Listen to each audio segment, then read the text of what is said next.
how to send view once photo or video on Facebook Messenger.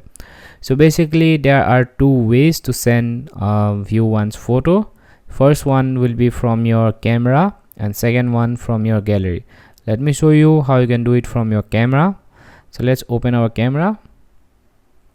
Now as you can see, we have opened our camera. Let's take a picture. So you will find this option which says view once. So right now by default it's view once. So if we tap here, it will turn off. As you can see, it's now turned off.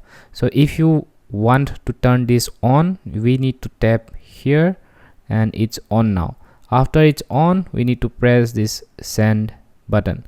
As you can see, we have sent our photo, view once photo.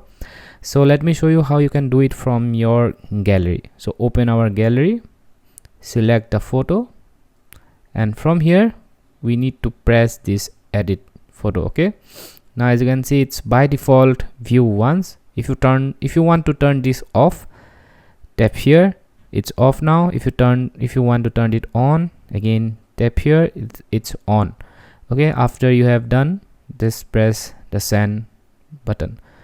Now as you can see, we have sent these two photos from different ways. So yeah, this is how you send view once photos and videos. By the way, it works the same for video as well. So yeah, hope this video was helpful. Thanks for watching and have a great